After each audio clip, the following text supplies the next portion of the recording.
کہ حضور اقدس صلی اللہ علیہ وسلم نے ارشاد فرمایا کہ آدمی کے دل میں ایمان اور حسد جمع نہیں ہوتے، اور حضور صلی اللہ علیہ وسلم نے ارشاد فرمایا حسد ایمان کو اس طرح تباہ کر دیتا ہے جیسے صبر یعنی ایک درخت کا انتہائی کڑوا نچوڑ شہد کو تباہ کر دیتا ہے۔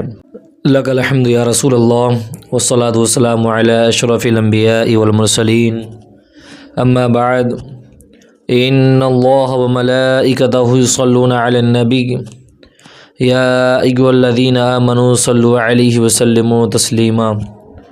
اللہ رب محمد صلی اللہ علیہ وسلم نحن بعد محمد صلی اللہ علیہ وسلم صلی اللہ تعالی علیہ وسلم۔ تو آج کا درس تفسیر القرآن سورۃ البقرہ آیت نمبر 88 سے میں آپ سب کی خدمت میں پیش کروں گا۔ اور سماعت کرنے سے پہلے اچھی اچھی نیتیں کر لیں۔ حضور کی حدیث پاک ہے نیت المؤمن خیر من عملہ، یعنی مسلمان کی نیت اس کے عمل سے بہتر ہے۔ میں بھی اچھی نیت کرتا ہوں اللہ کی رضا حاصل کرنے کے لیے میں آج کا درس آپ سب کی خدمت میں پیش کروں گا۔ اور قرآن جس نیت کے ساتھ سماعت کیا جاتا ہے اللہ اس میں برکتیں عطا فرماتا ہے۔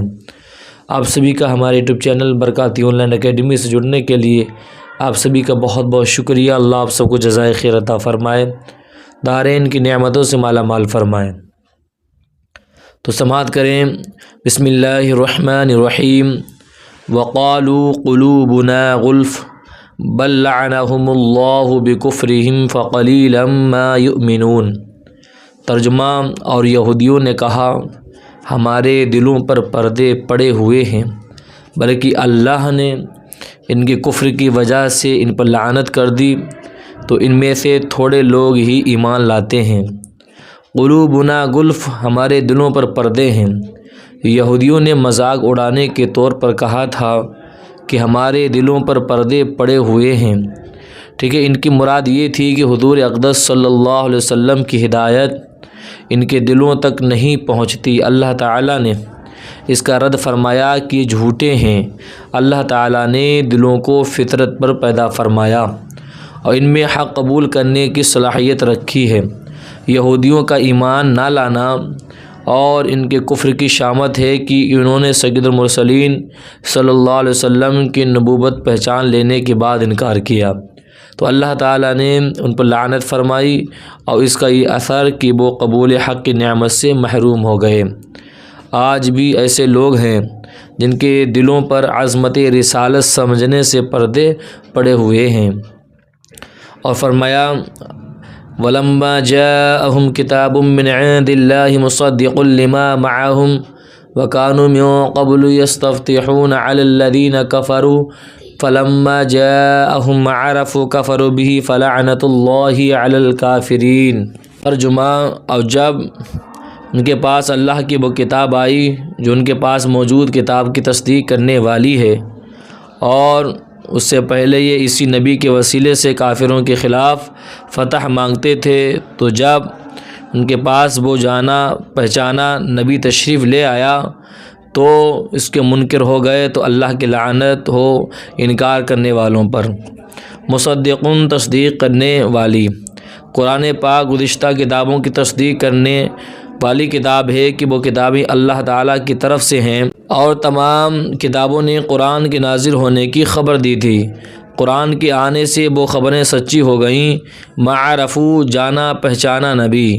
شان نزول، امام الانبیاء صلی اللہ علیہ وسلم کی تشریف آوری اور قرآن کریم کے نزول سے پہلے یہودی اپنے حاجات کے لیے حضور پر نور صلی اللہ علیہ وسلم کے نام مبارک کے وسیلہ سے دعا کرتے اور کامیاب ہوتے تھے، اور اس طرح دعا کیا کرتے تھے اللہم افتح علینا وانصرنا بالنبی الامی، یعنی یا رب ہمیں نبی امی کے صدقہ میں فتح و نصرت عطا فرما۔ اس آیت میں یہودیوں کو وہ واقعات یاد دلائے جا رہے ہیں کہ پہلے تم ان کے نام کی توفیل دعائیں مانگتے تھے، اب جب وہ نبی تشریف لے آئے تو ان کے منکر ہو گئے۔ اس سے معلوم ہوا کہ دنیا میں تشریف آوری سے پہلے ہی حضور صلی اللہ علیہ وسلم کے توسل سے دعائیں مانگی جاتی تھیں۔ حضور اقدس صلی اللہ علیہ وسلم کے وسیلے سے پہلے ہی مخلوق کی حاجت روائی ہوتی تھی۔ یہ سلسلہ آپ صلی اللہ علیہ وسلم کی تشریف آوری کے بعد ظاہری حیات مبارکہ میں بھی جاری رہا۔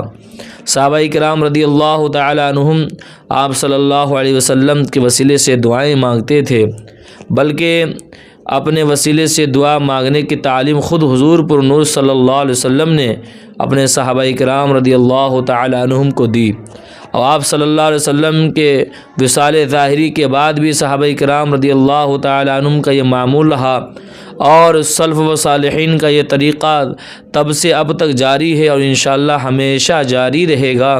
اس لیے اعلیٰ حضرت رحمۃ اللہ تعالی علیہ فرماتے ہیں، وہ جہنم میں گیا جو ان سے مستغنی ہوا، ہے خلیل اللہ کو حاجت رسول اللہ کی۔ بئس ما اشتروا به انفسهم ان يكفروا بما انزل الله بغيا ان ينزل الله من فضله على من يشاء من عباده فباءوا بغضب على غضب وللكافرين عذاب مهين۔ ترجمہ، اور انہوں نے اپنی جانوں کا کتنا برا سودا کیا کہ اللہ نے جو نازل فرمایا ہے ٹھیک ہے اس کا انکار کر رہے ہیں، اور اس حسد کی وجہ سے کہ اللہ اپنے فضل سے اپنے جس بندے پر چاہتا ہے وہی نازل فرماتا ہے، تو یہ لوگ غضب پر غضب کے مستحق ہو گئے، اور کافروں کے لیے ذلت کا عذاب ہے۔ بئس ما اشتروا به انفسهم، انہوں نے اپنی جانوں کا کتنا برا سودا کیا۔ یہودیوں نے حضور اقدس صلی اللہ علیہ وسلم پر ایمان لانے کی بجائے کفر اختیار کیا، اور ایمان کی جگہ کفر خریدنا خسارے کا سودا ہے۔ اسی سے ہر آدمی نصیحت حاصل کرے کہ ایمان کی جگہ کفر، نیکیوں کی جگہ گناہ، اطاعت کی جگہ نافرمانی، رضا الہی کی جگہ اللہ تعالیٰ کی غضب کا سودا بہت خسارے کا سودا ہے۔ بغیاً حسد کی وجہ سے یہودیوں کی خواہش تھی کہ ختم نبوت کا منصب بنی اسرائیل میں سے کسی کو ملتا، لیکن جب انہوں نے دیکھا کہ وہ اس منصب سے محروم رہے اور بنی اسماعیل کو یہ منصب مل گیا، تو وہ حسد کی وجہ سے حضور صلی اللہ علیہ وسلم اور ان پر نازل ہونے والی کتاب قرآن مجید کے منکر ہو گئے۔ اس سے معلوم ہوا کہ منصب و مرتبے کی طلب انسان کے دل میں حسد پیدا ہونے کا ایک سبب ہے، اور یہ بھی معلوم ہوا کہ حسد ایسا خبیث مرض ہے جو انسان کو کفر تک بھی لے جا سکتا ہے۔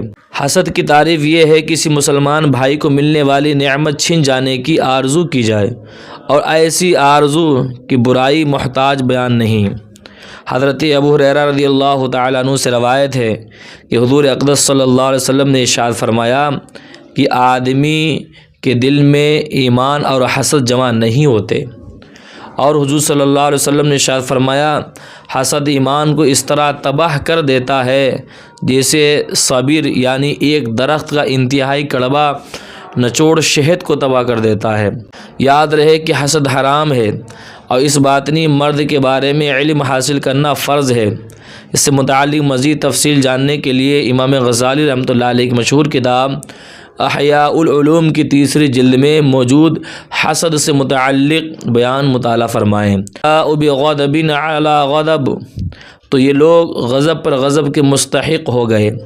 حضرت عبداللہ بن عباس رضی اللہ تعالیٰ عنہ فرماتے ہیں کہ یہودی تورات کو ضائع کرنے اور اس کے احکامات کو تبدیل کرنے کی وجہ سے پہلے غضب کے مستحق ہوئے، اور حضور پر نور صلی اللہ علیہ وسلم کے ساتھ کفر کرنے کی وجہ سے دوسرے غضب کے حقدار ٹھہرے۔ بعض مفسرین نے فرمایا کہ حضرت عیسیٰ علیہ السلام اور انجیل کا انکار کرنے کی وجہ سے یہودی پہلے غضب کے مستحق ہوئے، اور نبی کریم صلی اللہ علیہ وسلم اور قرآن مجید کا انکار کر کے دوسرے غضب کے مستحق ہو گئے۔ اللہ تعالی ہمیں آپ کو عمل کی توفیق عطا فرمائے، اللہ تعالی ہمیں آپ کو جزائے خیر عطا فرمائے، قرآن کی خوب برکتیں عطا فرمائے۔ جن حضرات نے ابھی تک ہمارا YouTube channel Barkati online academy کو سبسکرائب نہیں کیا وہ سبسکرائب کر دیں، مجھے دعا میں یاد رکھیں۔ السلام علیکم ورحمۃ اللہ وبرکاتہ۔